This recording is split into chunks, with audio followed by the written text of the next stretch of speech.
ॐ भूर्भुवः स्वः तत्सवितुर्वरेण्यं भर्गो देवस्य धीमहि धियो यो नः प्रचोदयात्। ॐ सहनाववतु सहनौ भुनक्तु सह वीर्यं करवावहै तेजस्विनावधीतमस्तु मा विद्विषावहै। ॐ शान्तिः शान्तिः शान्तिः।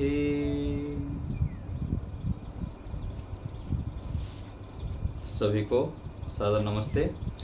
ईश्वर की महती अनुकंपा से हम इस समय ब्रह्म विज्ञान नामक पुस्तक का स्वाध्याय करते हैं। पृष्ठ संख्या 68 हम अभी पढ़ रहे हैं। जीवात्मा के विषय में प्रश्न उत्तर चल रहा है, शंका समाधान। जीवात्मा कैसा है, क्या नहीं है, क्या उनकी शक्तियाँ है, शरीर धारण क्यों करता है, कब तक करता है, ये हम देख लिए थे। 15 नंबर देखिए, जीव की मुक्ति और बंधन क्या है। दुखों से छूट जाना मुक्ति है, जिसको कहा गया ज्ञानान मुक्ति, ज्ञान से मुक्ति होती है। बंधो विपर्ययात, विपर्य अर्थात मिथ्या ज्ञान, अज्ञान। जब जीवात्मा अज्ञानी होता है तो बद्ध हो जाता है और ज्ञानी होने पर मुक्त हो जाता है। जब प्रकृति से छूटता है तो दुख उत्पन्न नहीं होता, वह ईश्वर के सानिध्य में रहता है। प्रकृति से जब छूट जाता है तो ईश्वर के सानिध्य में रहता है, वहाँ पर सुख ही सुख रहता है, दुख थोड़ा सा भी नहीं रहता। और जब संसार में युक्त रहता है तो यहाँ पर दुखी, हताश, निराश, परेशानी, बाधाएं अपने कारण, दूसरों के कारण, प्राकृतिक विपदाएं, बाढ़, भूकंप, तूफान, उसके कारण भी यहाँ चलता ही रहता है। जो व्यक्ति अपने अविद्या के संस्कारों को दग्धबीज भाव में पहुँचा देता है वह मुक्ति में पहुँचता है। अपने अविद्या आदि जो कुसंस्कार है, क्लेश है, उनको जब दग्धबीज भाव में पहुंचा देता है, उसको पूरा मिटा देता है, तब मुक्ति में पहुंच जाता है। बचे हुए शेष कर्मों के फलस्वरूप मुक्ति के बाद फिर मनुष्य योनि प्राप्त होती है। तो मुक्ति और बंधन का कारण, मूल कारण क्या है? ज्ञान। ज्ञान शुद्ध है तो शीघ्र शीघ्र मुक्ति की ओर बढ़ जाएगा। यहाँ पर वो उलझाने वाले काम नहीं करेगा, नहीं तो यहाँ पर छोटे छोटे कामों में, बातों में हम उलझ जाते हैं। कोई कुछ बोल दिया, कोई कुछ ये कर दिया, उसमें हम देखने में, सुनने में, अलग अलग छोटे छोटे क्रियाओं में यहाँ पर उलझ जाते हैं और उसको लेकर चिंतित होकर बैठ जाते हैं। और ज्ञानी व्यक्ति, योगाभ्यासी व्यक्ति, साधक व्यक्ति, तत्वज्ञानी युक्त व्यक्ति यहाँ किसी के साथ सामान्य छोटी छोटी बातों में उलझता नहीं है। एक लक्ष्य, जैसे आता है ना सांख्य दर्शन में, ईशुकारवत आता है। जैसे तीर चलाने वाला व्यक्ति होता है ना, किसी लक्ष्य को भेदने के लिए प्रयत्न करता है, ऐसे ही साधक व्यक्ति, ज्ञानी व्यक्ति और बुद्धिमान व्यक्ति केवल एक लक्ष्य रखता है कि मुझको मोक्ष प्राप्त करना है, ईश्वर प्राप्त करना है। जैसे हमारे पूज्य स्वामी विवेकानंद जी महाराज, उनका कहीं भी आप प्रवचन सुनेंगे, कुछ भी वक्तव्य सुनेंगे, हर समय मोक्ष की ही बात करेंगे। तो मोक्ष के विषय में चर्चा करनी चाहिए और उसके लिए तड़प, जिज्ञासा होनी चाहिए। वहीं जाके हमको जो हमको चाहिए वो मिल सकता है, यहाँ तो नहीं मिलेगा कभी भी। ये वास्तविकता है, सत्य है। तो ज्ञान से मुक्ति और बंधो विपर्ययात, बंधन में जब तक रहेंगे, अज्ञान में जब युक्त रहेंगे तो यहाँ पर संसार में फंसे रहेंगे। तो जीवात्मा का ज्ञान से मुक्ति होती है और बंधन अज्ञान से होता है। आगे है मुक्ति कितने समय तक रहती है। जब मोक्ष मिल जाता है, ईश्वर के आनंद में मग्न हो जाते हैं, उधर ईश्वर को प्राप्त कर लेते हैं, तो कितने देर तक रहेंगे, कितने समय तक वहाँ रहते हैं। तो कह रहे हैं 31 नील 10 खरब 40 अरब वर्ष तक जीवात्मा मुक्ति के आनंद को भोगता है, बहुत लंबे काल तक।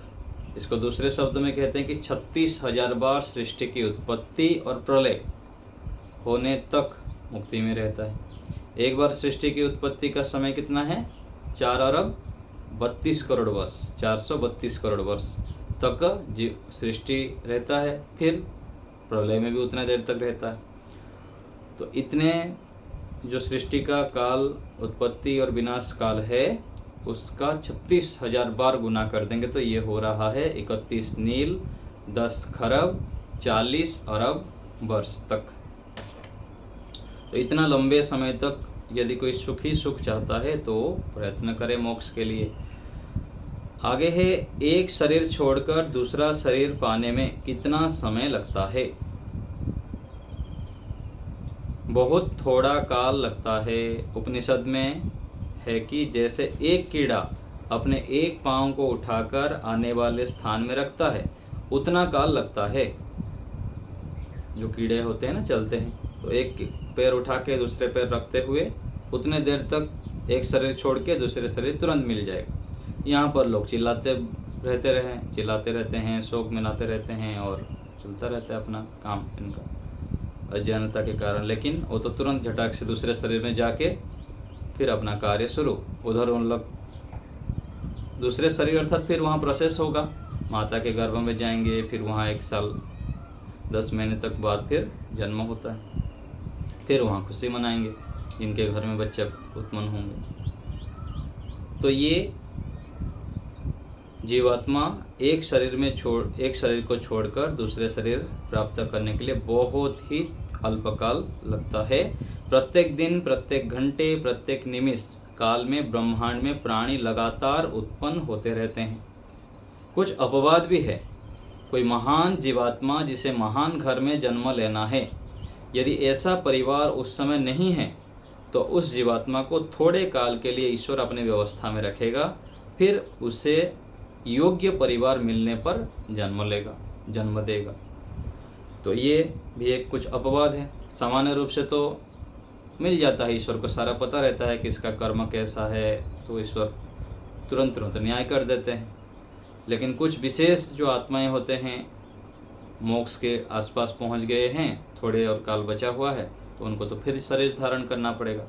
और यदि महान आत्माओं को फिर यहाँ जन्म लेना है तो माता पिता उस प्रकार से संस्कारी, योगाभ्यासी और विशेष पवित्रता से युक्त होना चाहिए। तो ऐसे गर्भ मिलने तक कुछ काल के लिए भी लेट हो सकता है महापुरुषों के लिए। तो ये 2 स्थितियां हैं, एक तो तुरंत शरीर मिलता है और कुछ थोड़ी देर बाद मिलता है, एक शरीर छोड़कर दूसरे शरीर जाने में। क्या जीवात्मा अपनी इच्छा से एक शरीर को छोड़ बाहर जा सकता है? उत्तर है नहीं। अपने एक शरीर को अपनी इच्छा से छोड़ नहीं सकता। ईश्वर ने इस शरीर से ऐसा बांध दिया है कि जब तक शरीर नष्ट भ्रष्ट ना हो जाए नहीं निकलेगा।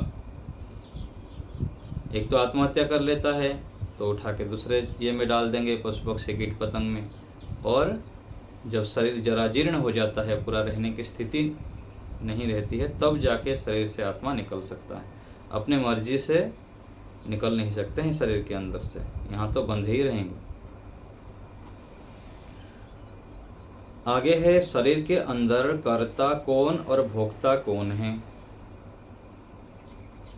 एक बहुत बड़ी भ्रांति है, लोग शरीर को ही कर्ता मान लेते हैं, पर नहीं। आत्मा कर्ता है और भोक्ता भी वही है। शरीर के माध्यम से आत्मा सारे कर्मों को करता है और फिर उसका भोग भी मिलता है, इस जीवन में भी मिलता है और आगे भी उसका फल मिलता है। मन शरीर आदि नहीं, मन शरीर आदि कर्ता नहीं है। फिर भोजन कौन खाता है? ना केवल शरीर खाता है, ना केवल आत्मा खाता है। हम चाहे कितना ही खाएं, आत्मा तो उतना ही रहता है।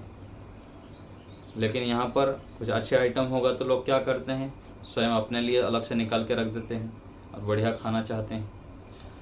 तो ये अज्ञानता के कारण ऐसे करते हैं।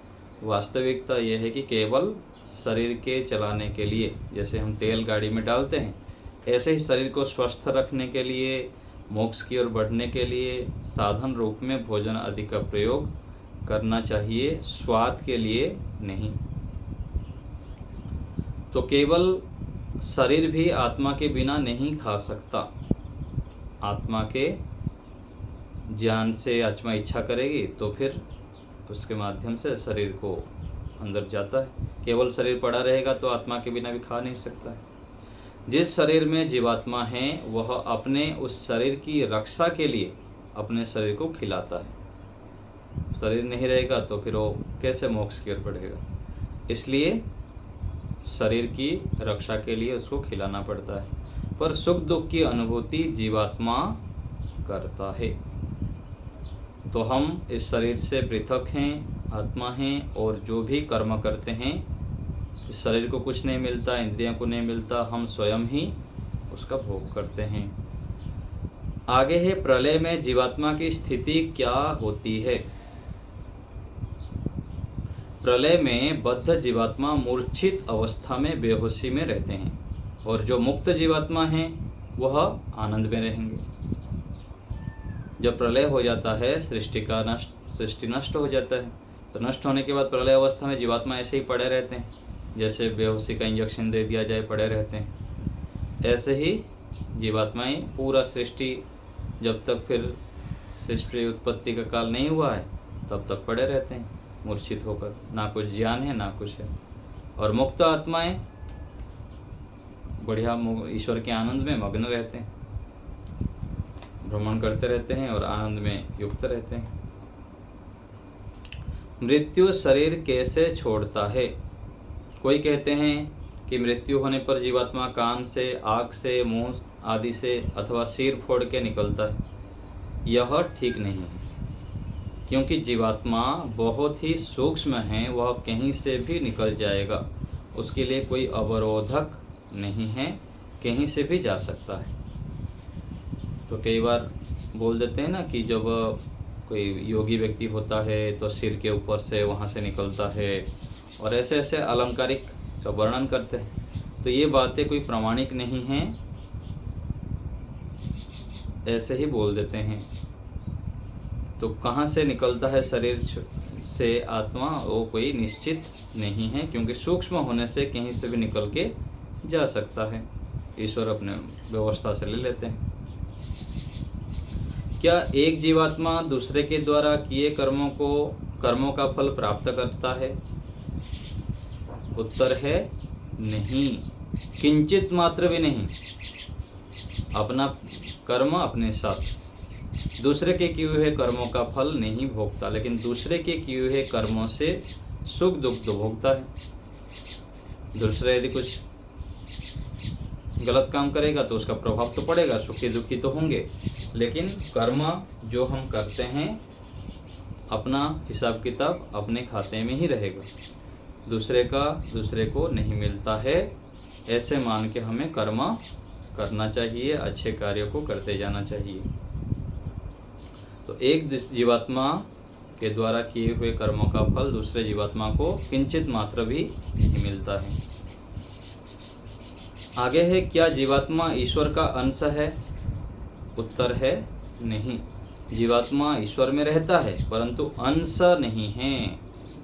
अगर यह ईश्वर का अंश होता तो सदा आनंदित होता, मूर्ख और अज्ञानी कभी भी नहीं होता। इसलिए ईश्वर की सत्ता अलग है, आत्मा अलग है। उसका जीवात्मा का, ईश्वर का अंश जीवात्मा बिल्कुल ही नहीं है। क्या जीव और ईश्वर में समानता है। उत्तर है साधर्म्य गुणों से जीव और ईश्वर में समानता है, और वैधर्म्य गुणों से दोनों में भेद भी है। जैसे यहाँ पर बता रहे, समानता दोनों में, नित्य, निराकार, अपरिणामी, निरअवयवी, ये सब क्या है? समानता है। ईश्वर भी नित्य है, आत्मा भी नित्य है। ईश्वर निराकार है, आत्मा भी निराकार है। ईश्वर में कोई परिणाम नहीं होता है, आत्मा भी कोई परिणाम नहीं है। और ऐसे ही ईश्वर का कोई अवयव नहीं है, आत्मा का भी अवयव नहीं है, निरवयवी है। तो दोनों में भेद को टेबल बना के दे दिए। जीव एकदेशी है, ईश्वर सर्वव्यापक है। जीव अल्पज्ञ हैं, ईश्वर सर्वज्ञ हैं। जीव अल्पशक्तिमान हैं, ईश्वर सर्वशक्तिमान है। और जीव में क्लेश, कर्म, विपाक, आशय से सहित होता है, ये सब रहते हैं। और ईश्वर में क्लेश, कर्म, विपाक, आशय आदि नहीं रहते हैं। क्लेश अर्थात 5 क्लेशों से युक्त रहता है जीवात्मा, और अशुभ कर्मों, मिश्रित कर्म आदि करता है, उसका फल भी भोगता है, उसका संचय भी होता है। ईश्वर में ऐसा नहीं है। ये आत्मा से संबंधित बहुत सारे प्रश्न उत्तर के रूप में समाधान कर दिया गया। आगे बता रहे हैं कि जीवात्मा तथा शरीर संबंधी ज्ञान, मनुष्य अपने आत्म स्वरूप को जाने बिना ना तो स्वयं पूर्ण रूपेण सुखी हो सकता है, ना अन्यों को कर सकता है। आत्म स्वरूप को जानना बहुत जरूरी है। सामान्य रूप से तो सुखी कर देता है अपने व्यवहार से, गुणों से, लेकिन विशेष उपकार करना हो संसार का, तो उसके लिए आत्मा, परमात्मा का स्वरूप को जानना अति आवश्यक है। आज करोड़ों व्यक्ति पशु पक्षी की आत्मा को आत्मा ही नहीं समझते। किसी वस्तु से संबंधित परिभाषा बदल जाने से व्यवहार बदल जाते हैं। किसी वस्तु से संबंधित यदि हमको ज्ञान नहीं है तो व्यवहार कैसे करेंगे? गलत ज्ञान होने से उस प्रकार व्यवहार भी होगा। तो लोग जो आत्मा नहीं मानते हैं, उसके लिए, इसके कारण फिर उससे विपरीत उल्टा काम करते हैं। इस उल्टे ज्ञान से आज पशु पक्षियों के साथ अनर्थ, उनका विनाश हो रहा है। देखिए कितना प्राणी को मार रहे हैं, बकरी है, मुर्गे हैं, मतलब बहुत अधिक क्या है, अज्ञानता की स्थिति है, अंधकार की स्थिति है। हमारे तरह वो भी प्राणी हैं। हमको कोई मारता है, थोड़ा सा कोई सुई भी चुभ देता है तो कितना कष्ट होता है, और उनको पूरा काट देते हैं, फिर पका के खाते हैं। मतलब कितना राक्षसपना है। दरिंदगी बोलते हैं ना, असुरपना, राक्षसपना, हैवानियत, ऐसे शब्द प्रयोग होता है। तो ये क्या है? अज्ञानता के कारण मनुष्य, ईश्वर ने इतना अच्छे शरीर दिया है, मनुष्य शरीर, बुद्धि दिए हैं सोचने का, विचारने का, लेकिन उसको बिल्कुल ही प्रयोग नहीं करते हैं। उससे विपरीत बहुत बड़ा अनर्थ का कार्य कर रहे हैं। कितने जन्म तक उनको काटना पड़ेगा, कितने पशु पक्षी ना लेके कीड़ा बनना पड़ेगा, बहुत अधिक भयंकर दंड देंगे ईश्वर। तो इस उल्टे ज्ञान के कारण आज पशु पक्षियों को साथ अनर्थ करते हैं, उनका विनाश करते हैं और उनको मार के खाते हैं। हम भी शरीर को ही आत्मा मान रहे हैं, यह हमारा अज्ञान है। और हम भी शरीर को यदि आत्मा मान के चलेंगे तो भी जो उन्नति होनी चाहिए हमारी, वो नहीं हो पाएगी। इसलिए इसके ऊपर विशेष चिंतन, मनन, निधिध्यासन आदि करके इस ज्ञान को दृढ़ करना है। मैं आत्मा हूँ, इस शरीर से पृथक हूँ। विश्वविद्यालयों में अनेक विषय पढ़ाए जाते हैं, पर आत्मा का विषय नहीं पढ़ाया जाता। जिस अज्ञान के कारण पशु पक्षी दुखी रहते हैं, उससे स्वयं मानव भी दुखी और अशांत है। उसे कहीं चैन नहीं पड़ रहा है, चाहे भौतिक उन्नति कितनी ही क्यों ना कर ले, भौतिक उन्नति कितनी ही ना कर ले, लेकिन जो सुख शांति होनी चाहिए, संतोष होना चाहिए, वो नहीं रहता है। क्यों? क्योंकि अज्ञान के कारण, आत्मा से संबंधित ज्ञान नहीं। जीवात्माएं स्वरूप से सब समान हैं, पर कर्म अनुसार अलग अलग योनि मिलती है। पशु पक्षी, कीट पतंग आदि योनियां कर्मों के अनुसार है। आज मनुष्य शरीर मिला है, यदि अच्छे कर्म नहीं करेंगे तो अगले जन्म में ये योनि मनुष्य योनि भी नहीं मिलेगा। यदि अच्छे कार्य करेंगे तो जिस स्थिति में हम हैं उससे अधिक आगे शरीर भी स्वस्थ मिलेंगे, ज्ञान भी अच्छा मिलेगा और हम शीघ्रता से मोक्ष की ओर बढ़ पाएंगे। मस्तिष्क हमारे अंतःकरण मन का कार्यालय गोलक है, जो हमारा मस्तिष्क है। मुमुक्षु व्यक्ति मन को प्रकृति की सड़क से मोड़कर ईश्वर की राह पर मोड़ देता है। मुमुक्षु अर्थात मोक्ष के इच्छुक, भुभुक्षु अर्थात जो भोजन के इच्छुक होता है, और पिपासु पानी के इच्छुक, प्यासा जो होता है उसको पिपासु बोलते हैं। जिज्ञासु ज्ञान के इच्छुक। तो यहाँ पर कहा गया कि मुमुक्षु व्यक्ति जो मोक्ष के राह पर चलना चाहता है, मोक्ष के लिए इसका तड़प है, वो व्यक्ति मन को प्रकृति की सड़क से मोड़कर प्रकृति की ओर जाने से रोककर ईश्वर की ओर मोड़ देता है। वही यहाँ पर जीता है, खाता पीता है, रहता है, लेकिन मानसिक रूप में संसार से विमुख होकर ईश्वर की राह पर चल बढ़ता है मुमुक्षु व्यक्ति। शरीर के विषय में जब तक हमारा ज्ञान व्यवहारिक क्रिया वाला जीवन में नहीं उतरता तब तक फलदायी नहीं होता। जैसे बिजली के तार को छूना मरना है, ऐसे ज्ञान हमारा शरीर विषयक नहीं है। शरीर के विषय में जो व्यवहारिक ज्ञान होना चाहिए हमको कि ये पृथक है, केवल हमारा साधन है, बाइक आदि की तरह, साइकिल आदि की तरह। तो बिजली की तार के विषय में जैसे हमको ज्ञान है कि छूने से मर जाएंगे, ऐसे शरीर के विषय में ज्ञान नहीं है। जहर ले या सर्प काटे तो मृत्यु का भय होना, यह व्यवहारिक ज्ञान होने से व्यक्ति इनसे बचता है। सर्प से डरता है, बच के रहता है, और जहर से बचता है कि मर जाऊंगा। लेकिन शरीर के विषय में यह अयथार्थ ज्ञान है कि यह शरीर ना बूढ़ा होगा ना मरेगा। खाओ पियो मौज करो, ये ज्ञान काम करता रहता है। जब तक जवानी रहता है, शरीर में शक्ति सामर्थ्य है, तब तक ये रहता है। आगे की बुद्धि हमारी नहीं होती है कि एक दिन हम बूढ़े हो जाएंगे, बच्चे पूछेंगे नहीं, कोई कुछ हमको मांगने पर देंगे ही नहीं, रेंगते रहेंगे। ऐसे मान लीजिए हाथ पैर ये हो गया तो उठा के भी लेके हमको सोच कराना पड़ेगा, और बहुत कष्ट होता है। देखिए यहाँ पर वृद्धों को जाके देखेंगे, अनाथालय में देखेंगे, तो ये आगे की बुद्धि, यथार्थ बुद्धि काम नहीं करती है। तो ऐसा करे तो व्यक्ति शीघ्रता से मोक्ष के राह पर बढ़ जाए।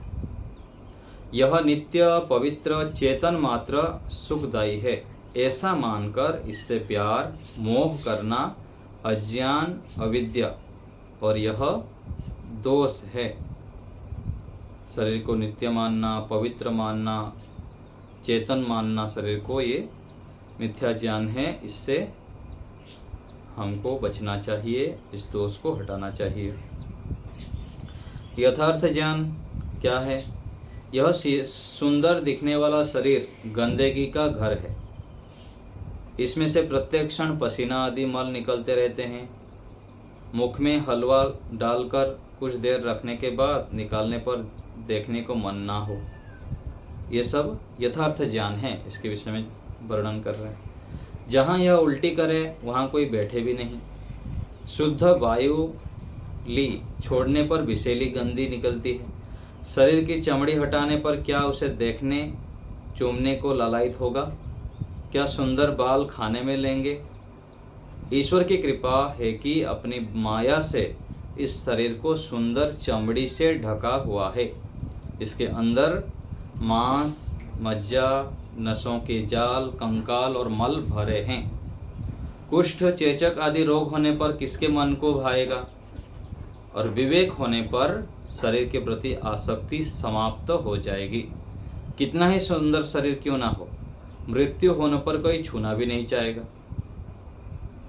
ये सब शरीर के संबंधित यथार्थ ज्ञान है।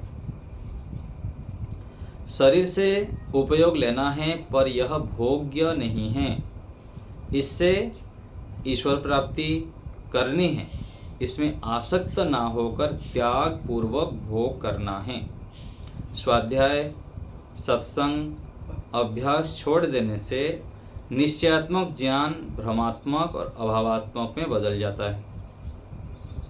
जो शरीर से संबंधित ज्ञान है, यदि लगातार स्वाध्याय नहीं करेंगे, सत्संग नहीं करेंगे, अच्छे अच्छे सत्वगुण युक्त कार्य नहीं करेंगे, तो ये कुछ भी ज्ञान काम नहीं करेगा। शरीर से संबंधित जो भी पढ़े हम, फिर अभावात्मक ज्ञान और भवात्मक अज्ञानपूर्वक ज्ञान व्यवहार करेंगे। अन अभ्यास के कारण विवेक दबकर चोरी, व्यभिचार, हिंसा आदि को ठीक मानने लग जाता है। अभ्यास ना करने के कारण, स्वाध्याय, सत्संग आदि अच्छे अच्छे कार्य ना करने के कारण फिर गलत कार्य में व्यक्ति लग जाता है। सुंदर कपड़ों में सुंदर शरीर पर आसक्त डॉक्टर को उसी सुंदर शरीर का ऑपरेशन करते समय वासना नहीं उभरती, वहाँ उसका विवेक काम करता है। वस्तु को गहराई से जानकर ज्ञान को दृढ़ बना लेता है। तो डॉक्टर जो होता है, जब ऑपरेशन करता है उस समय तो बहुत सावधान रहता है, मास्क पहनता है, हैंड ग्लोव्स पहनता है, लेकिन दूसरे तरफ फिर जब व्यवहार में आता है तो वहाँ पर बुद्धि बदल जाती। तो ये सब व्यवहार में शरीर से संबंधित हमारी भ्रांतियाँ, अज्ञानता काम करती है। इसको हमें बार बार चिंतन करके, मनन करके तत्वज्ञान उत्पन्न करना चाहिए। शरीर के विषय में भी, संसार के प्रत्येक विषय में भी ऐसे ज्ञान उत्पन्न करना है। खाने में, पीने में, देखने में, प्रत्येक विषय में। और या ऐसे साथ संबंधों में भी, संतानों में मोह हो जाता है, संबंधों में मोह हो जाता है, मित्र, साथी, बहुत सारे जो भी, एक तो वस्तु है, स्थान में भी व्यक्ति सोचता है कि इस स्थान को छोड़ के मैं नहीं जाऊंगा, यहीं रहूंगा, इस स्थान बहुत अच्छा है। तो इन सब विषयों को हमको उठाना है। और किसी भी संबंध में यदि राग है तो वहाँ पर हमें दुख देखते हुए फिर उसको ज्ञानात्मक रूप से काटना पड़ता है। जी रेखा जी बोलिए। थोड़ा रुकिए, बोलिए अभी। जो हम ज्ञान अर्जन करते हैं वो आत्मा को ज्ञान मिलता है, शरीर को नहीं। जी। तो जो हम ज्ञान लेते हैं, जैसे बोलते हैं कि आत्मा का तो साइज फिक्स होता है, मतलब घटता बढ़ता नहीं है। ठीक है। तो ज्ञान का हम बच्चों के लिए बोलते हैं कि बच्चे इतना ही ज्ञान ले सकते हैं और ले सकते हैं। ये तो हम अज्ञानता के कारण बोलते हैं, बस ऐसे व्यवहार में बोल देते हैं कि बच्चे इतना ही सीख पाएंगे, इनको अधिक प्रेशर नहीं करना चाहिए, अथवा इस प्रकार से बोलते हैं। लेकिन सामर्थ्य तो अपरिमित होता है बच्चों को भी, बच्चे के अंदर। हाँ, केवल व्यवहार रूप से कुछ उम्र का, जब हम ज्ञान देते हैं तो उम्र का दायरा नहीं रखना चाहिए। आत्मा तो कितना भी ज्ञान ले सकती है। हाँ जी, हाँ। छोटे बच्चों को ना 2-3 साल से अष्टाध्याय आदि याद कराते हैं ना वैदिक भांग में, तो कितने कितने हजारों लाखों श्लोक मंत्र आदि याद करा सकते हैं। बस अभ्यास की बात है, कैसे हम अभ्यास करा रहे हैं और माहौल किस प्रकार से देते हैं। उनके अंदर, बच्चों के अंदर तो अपरिमित सामर्थ्य होता है मनुष्य के अंदर। अच्छा, एक और चीज है आचार्य जी, जैसे मतलब आत्मा तो अमर होती है, मतलब वो दूसरा शरीर ले लेती है। तो इस जन्म में उसने जितना ज्ञान अर्जन किया है वो उसके साथ दूसरा शरीर लेती है दूसरे जन्म में। जी। तो अगर मतलब साधारण भाषा में बात करें तो ABCD क ख ग घ सभी आत्मा पढ़ करके दूसरा शरीर लेती है जी। तो वो फिर से उनको क ख ग घ क्यों सिखाना पड़ता है दूसरे शरीर में? सिखाना जो पड़ता है, सिखाना पड़ेगा, क्योंकि नियमित सिखाना पड़ता है, सिखाना पड़ता ही है। और कई बार ऐसे होता है कि वहाँ कई बार तो क्या ना सिखाते हुए भी सिखाना पड़ता ही है प्रत्येक आत्मा को, लेकिन आलम्बन केवल दे देना होता है। कुछ विद्यार्थी होते हैं, थोड़ा सा बता दो, बहुत जल्दी जल्दी पढ़ लेते हैं, और उनको बार बार पढ़ाना पड़ता है। इससे पता लगता है कि जो जल्दी जल्दी इनको याद हो जाता है, स्मरण कर लेते हैं, पिछले जन्म में अधिक अभ्यास किए हुए हैं। पर ऐसा आचार्य जी होता क्यों है? मतलब एक वृद्ध व्यक्ति है, जब वो अपना शरीर छोड़ते हैं, आप अगर उनसे पूछेंगे तो उनकी याददाश्त में पूरे अल्फाबेट्स रहेंगे। ठीक है। और जब वो तुरंत ही, आप बोल रहे हो कि कुछ ही सेकंड में वो दूसरा जन्म ले लेते हैं, तो दूसरा जन्म लेते ही मान लीजिए 2 साल की अवधि तक उन्होंने पढ़ाई नहीं की, ठीक है, उसके बाद क्या तीसरे साल वो ये एकदम प्लस व्यवस्था हो है गई? ना, ईश्वर की व्यवस्था है कि ये व्यवस्था चलेगा, ये व्यवस्था से ही चलता है। लेकिन जो मेहनत किया हुआ है उसका फलस्वरूप तो ईश्वर दे दिए ना।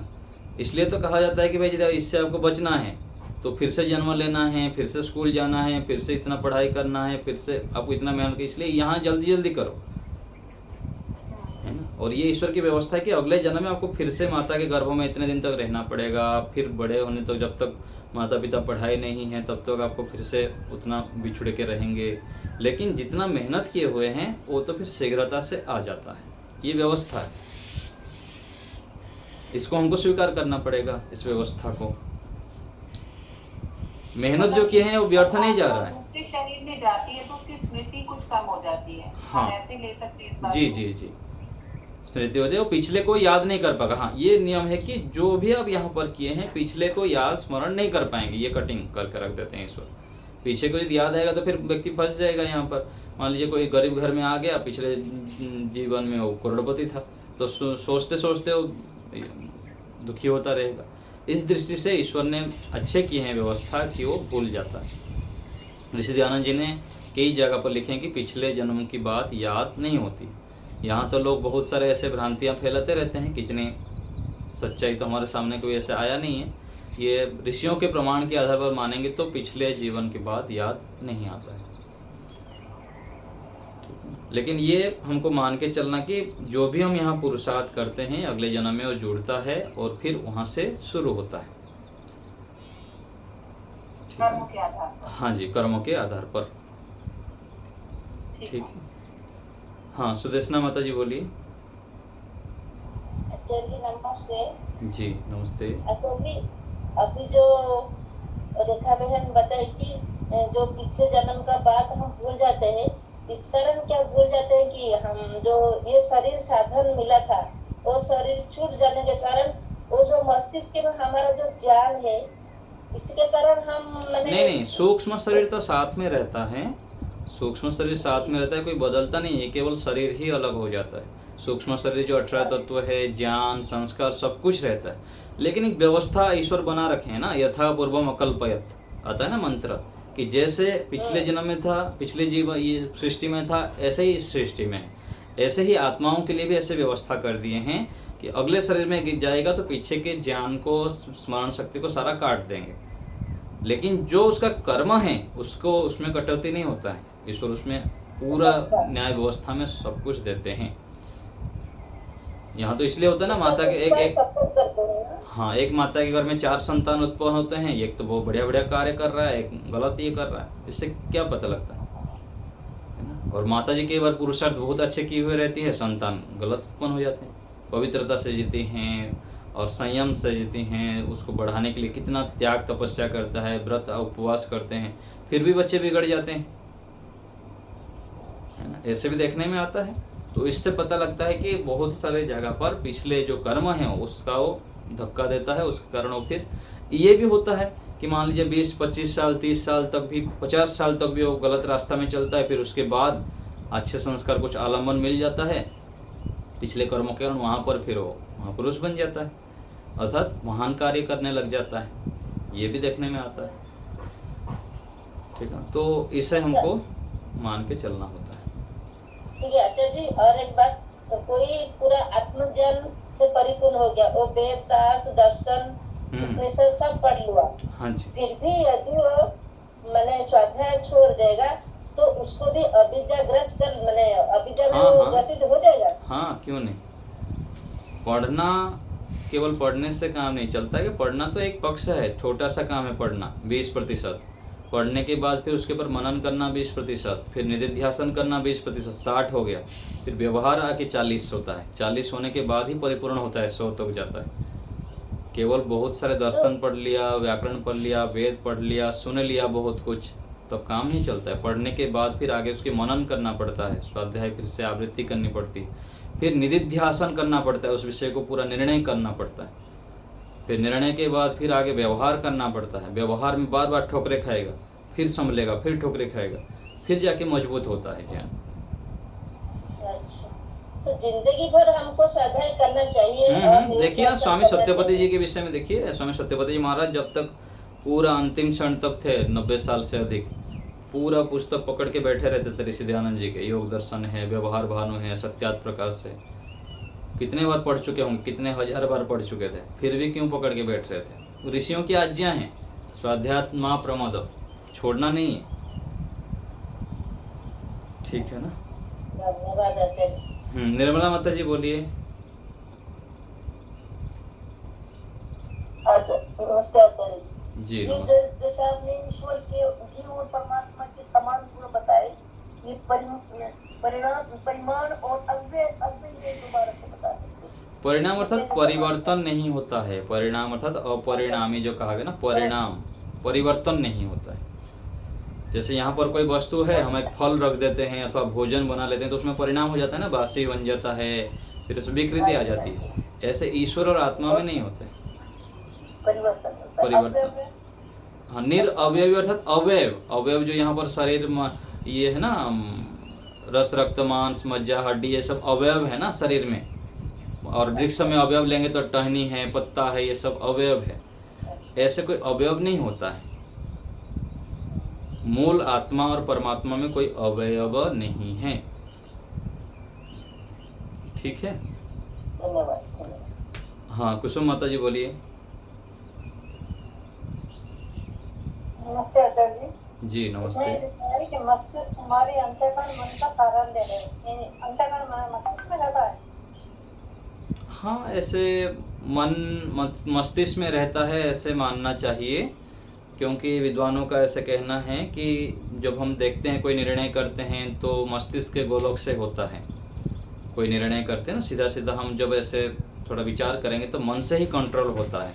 तो मन जो हम विचार करेंगे तो मस्तिष्क में ही वहाँ से ये होता है, अनुमान से भी। तो इससे पता लगता है कि मन बुद्धि आदि जो साधन है मस्तिष्क रूपी गोलोक के अंदर है। यहाँ जो हमारा ब्रेन है ना, इसके अंदर। ये अंतःकरण के जैसे 4 भाग होता है, अंतःकरण चतुष्टय मन बुद्धि चित्त अहंकार। हाँ, 4 में से 3 ही है। मन को ही मन और चित्त की है, 4 नामकरण कर दिया जाता है। तो 3 जो साधन है वो गोलक मस्तिष्क में है, इनका स्थान। ठीक है? प्रतिमा माता जी बोलिए। नमस्ते जी। ईश्वर हमको देख रहे हैं, जान रहे हैं, सुन रहे हैं। इस बात को हम लोग दूसरे व्यक्ति को उदाहरण के माध्यम से कैसे समझाएंगे? दूसरे को समझाएंगे, और समझने वाला यदि होगा तो उनको प्रमाण दे के समझाएंगे कि वेद में बताया गया कि ईशावास्यम इदम सर्वम, ईश्वर सब जगह रहते हैं। और सब जगह यदि नहीं रहेंगे, सब जगह रहते हैं, इसीलिए सृष्टि को बना पा रहे हैं। तो इतने बड़े संसार कैसे बनेगा, है ना? उसको बनाने वाला तो कोई होना चाहिए, क्योंकि जड़ वस्तु अपने आप बनता नहीं है। ये जैसे मकान बनता है तो हम बनाते हैं, ऐसे ही ईश्वर भी सर्वव्यापक होने से हमारे अंदर बाहर सब समय रहता है। और कर्मों को यदि देखेगा नहीं तो फिर दूसरे जन्म कैसे देगा? और यहाँ तो हम देखते हैं किसी के घर में कोई विकलांग है, कोई सकलांग है, तो इन सब व्यवस्था को देखते हैं तो ईश्वर हमें हर समय देखता है, और हर जगह रहने के कारण हमको देखता है, सुनता है और जानता है। ऐसे करके हम अनेक उपाय से उनको समझा सकते हैं। यदि वो समझने वाला जिज्ञासु व्यक्ति हो, सत्यग्राही व्यक्ति हो, तो ऐसे बता सकते हैं। ठीक है? इसमें क्रिया हो, गुण हो अथवा केवल गुण हो, गुणों को धारण करने वाला द्रव्य, पदार्थ और वस्तु कहलाते हैं। एग्जाम्पल कैसे हम लोग समझेंगे? जैसे ये हो गया, ये मान लीजिए तार है, ठीक है ना? ये तार जो दिख रहा है डाटा केबल है ये, तो इसके अंदर गुण क्रिया है, क्रिया होती है ना, इसमें गति होती है ना? और इसमें गुण है, जो रंग और गुण है, इसमें सफ़ेद गुण है ना। तो जहाँ पर गुण है और क्रिया है, ये द्रव्य है, वस्तु है। ये तो भौतिक वस्तुओं में हो गया। लेकिन ईश्वर में क्या है, ईश्वर के विषय में कैसे घटाएंगे? तो ईश्वर क्या है, यदि क्रिया ना करे तो सृष्टि में क्रिया ना हो। यदि ईश्वर क्रिया ना करे तो सृष्टि कैसे बनेगी? तो क्रिया है, इसलिए ईश्वर एक द्रव्य है। और दूसरे प्रमाण से मानते हैं कि ईश्वर अंदर गुण भी है, अलग अलग गुण बताया गया। ईश्वर निराकार है, सर्वज्ञ है, ज्ञान गुण है, और जो अनेक गुण होने से, गुण और क्रिया दोनों होने से ईश्वर भी एक द्रव्य है, ऐसे हम समझेंगे। जिसके अंदर गुण और क्रिया दोनों होते हैं वो द्रव्य है। तो ईश्वर आत्मा में भी क्रिया और गुण होने से वो भी द्रव्य है, वस्तु है, चीज है, पदार्थ है। ठीक है। और किसी वस्तु से संबंधित परिभाषा बदल जाने से व्यवहार बदल जाते हैं।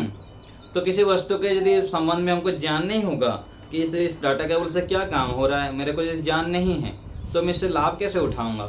इसमें चार्ज करने में प्रयोग करूंगा अथवा डाटा ट्रांसफर में प्रयोग करूंगा, तो इसका ज्ञान नहीं होगा तो मैं व्यवहार कैसे करूंगा? पड़ा ही रहेगा ऐसे ही। और ये पुस्तक यहाँ पर है, ये पुस्तक है यहाँ पर, पुस्तक का यदि मैं मुझको पता नहीं पुस्तक में क्या होता है तो ऐसे ही पड़ा रहेगा जिंदगी भर 100 साल तक। और जो जानता है उसको पढ़ के संस्कृत पढ़ लेगा अथवा ब्रह्म विज्ञान पुस्तक है उससे ज्ञान प्राप्त करके अपने जीवन को कल्याण कर लेगा। तो ईश्वर हमारे अंदर बाहर हर समय विद्यमान है, सुख के खान है, हम उनके अंदर डूबे हुए हैं। यदि ईश्वर के विषय में पता ही नहीं तो व्यक्ति अंधाधुन ठोकरे खाता रहेगा, कभी इसके पास कभी उसके पास, किसी वैद्यों के पास, और बहुत कुछ दुखी होता रहेगा।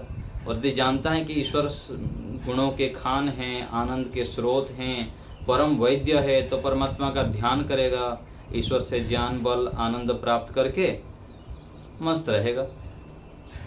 तो व्यक्ति के यदि किसी भी वस्तु के स्वरूप को यथार्थ रूप में ज्ञान नहीं होगा तो उसे लाभ नहीं दे पाएंगे, वंचित रहेंगे उनसे लाभ लेने में, व्यवहार बदल जाता है। ठीक है माता जी? हाँ, बहुत सी किताबों में ना ऐसा लिखा होता है कि पुरस्चरण। क्या लिखा रहता है? पुरस्चरण क्या होता है? पुरस्चरण, पुरस्चरण प्रकरण देखना पड़ेगा किस प्रकरण में कहाँ लिखा है। मेरे को थोड़ा थोड़ा ध्यान आ रहा है। हमने इतने पाठ का पुरस्चरण करना है। पुरस्चरण कहाँ पर लिखा है बताइए तो थोड़ा, प्रकरण। दुर्गा सप्तशती की किताब हम पढ़ते हैं तो उसमें लिखा है इतने पाठ का पुरस्चरण करो। किस किस जगह पर, किस पुस्तक में? एक लास्ट में पेज पे लिखा है पाठ पढ़ने के पुस्तक बाद में, क्या पुस्तक? इतने पाठों का पुरस्चरण करो। क्या पुस्तक? सप्तशती माता की किताब है, उसको पढ़ते हैं ना। नहीं, ऋषियों के पुस्तक में कहाँ लिखा है बताइए। आचार्य जी मैंने सुना है ऐसे 24 लाख गायत्री मंत्र का जप करने से एक पुरस्चरण होता है। अच्छा अच्छा, हो सकता है कुछ नामकरण कर दिए होंगे, ऋषियों के पुस्तक में कहीं हो तो उसके ऊपर सोचना पड़ेगा, विचार करना पड़ेगा, और हो सकता है उसका कुछ नामकरण ऐसे हो गया होगा। पुरस्चरण अर्थात कुछ पूर्णता हो रही होगी, ऐसे हो सकता है, ऐसे समझ सकते हैं हम। हाँ जी, कमलेश माता जी बोलिए। नमस्ते आचार्य जी। मैं ये कह रही हूँ जैसे जीवात्मा चेतन है, चाह वही रखता है, इच्छा वही रखता है, और लेकिन इच्छा को पूर्ण करने के लिए उसके लिए मन है, क्योंकि वो डायरेक्टली तो कर नहीं सकता जी। तो जैसे खाना है, पीना है, सोना है, या किसी से व्यवहार करना है, ये सब इससे संस्कार भी पड़ते हैं। तो और वो संस्कार मतलब मन तक ही सीमित रहते हैं उनसे। हाँ, आत्मा में है और मन में है बताया था ना संस्कार जो है। तो आत्मा तो अप्रतिसंक्रमा है, वो तो उसमें तो कुछ होगा नहीं, खुलता मिलता नहीं, लेकिन संस्कार रूप में रहता है, उसमें मूल रूप से परिवर्तन नहीं होता है, उसमें कुछ भी संस्कार केवल पड़ता है आत्मा में, ज्ञान में केवल रहता है वो स्टोर होके। ऐसे कुछ नहीं कि भौतिक वस्तु है जैसे हम घुलता है मूलता है, ऐसे कुछ नहीं होता है, लेकिन संस्कार पड़ता है। हाँ, ज्ञान में नहीं रहेगा तो फिर अगले जन्म में कैसे कर्म करता है वो? गाय के योनि में जाता है तो फिर थन से दूध पीना है कैसे पता लगता है? जिस योनि में जाता है वो संस्कार कैसे जागेगा फिर वो? ज्ञान तो चेतन में ही रहेगा ना, जड़ में हो ही नहीं सकता। नहीं, चेतन में ही रहता है, चेतन में ही रहता है, लेकिन मन उसके साथ अंतःकरण मोक्ष तक रहता है ना। मन के माध्यम से कार्य करने से मन में भी एक छाप के पल पड़ता है। तो आचार्य जी ऐसे हम बोलते हैं मैं खा रहा हूँ, मैं पी रहा हूँ, मैं सो रहा हूँ, तो इसकी जगह ये गलत बोलना है, ऐसे बोलना चाहिए मेरा शरीर खा रहा है, नहीं नहीं, ऐसे व्यवहार में तो प्रयोग हम कर ही लेते हैं, मैं जा रहा हूँ, मेरे शरीर जा रहा है, ऐसे थोड़ी बोलते हैं, ऐसे नहीं कहते हैं। व्यवहार में तो अलग प्रयोग होता है, लेकिन उसका तात्विक अर्थों को भी हमको समझना है।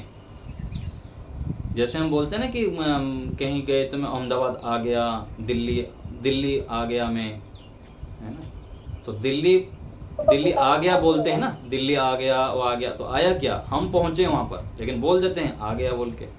तो व्यवहार में ऐसे हम बोल सकते हैं कि मेरी आयु इतनी है, तो बोलते ही हैं, लेकिन मूल रूप से तो आयु कितनी है। बोलने में ये गलत नहीं है क्या फिर? नहीं, ऐसे नहीं है, व्यवहार तो करनी पड़ती है, वहाँ पर गलत नहीं कहा जाएगा उसको।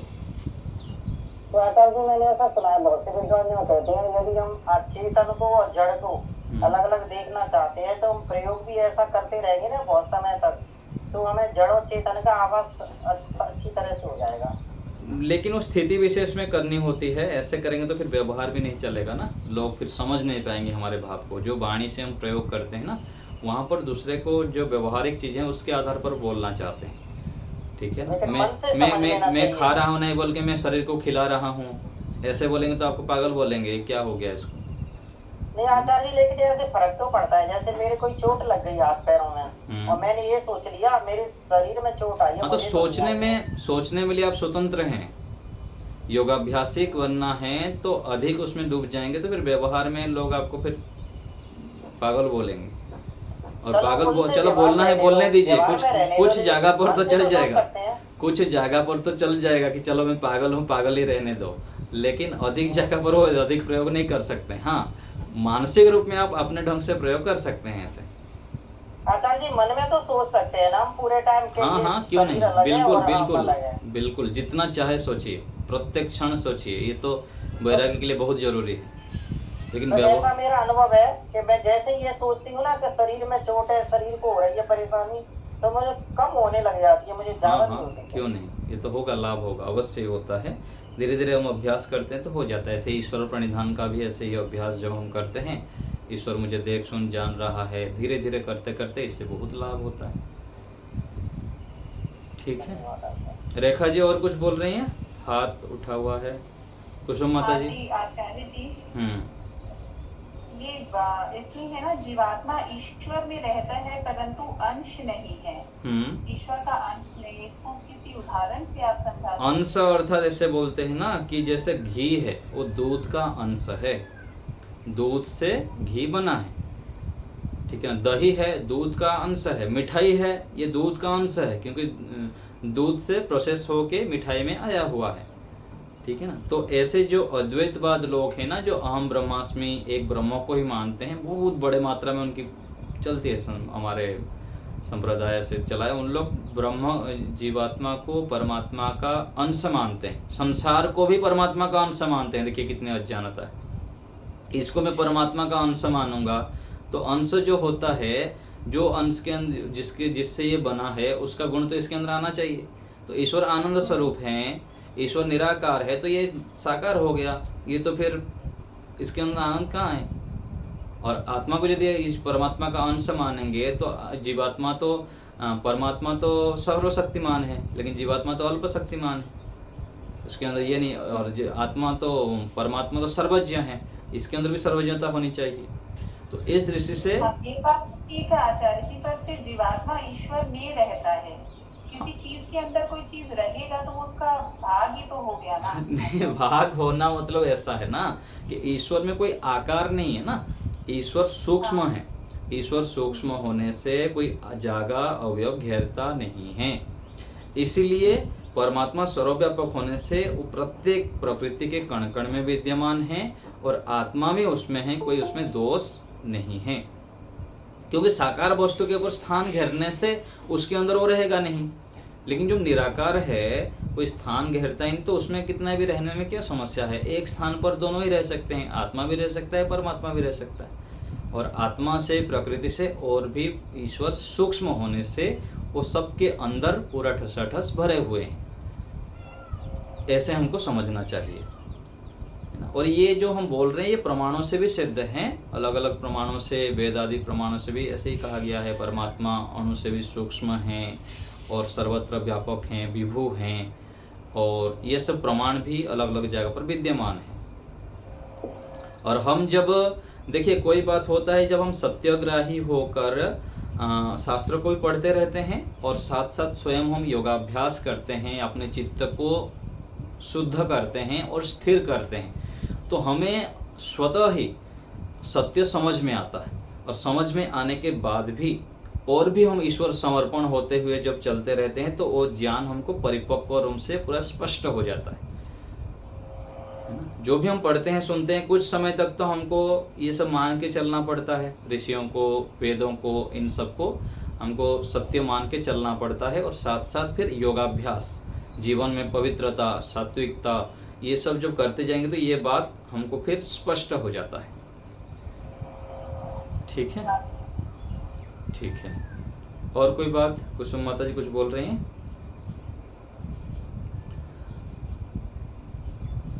चलिए, तो आज यहीं रखते हैं। तो ये सब विषय हमको, जो भी ये सूक्ष्म बातें हैं आत्मा परमात्मा से संबंधित, इनको पुनः पुनः हमें आवृत्ति करना है और लंबा अभ्यास करना होता है, तब ये समझ में आता है। केवल पढ़ना एक पक्ष है, और साथ साथ जब योगाभ्यास हम करते रहते हैं तो ये सूक्ष्म बातें हमको स्पष्ट हो जाता है। अभी ना हो, लेकिन समय आने पर अवश्य हो जाएगा, इसमें कोई संदेह नहीं है।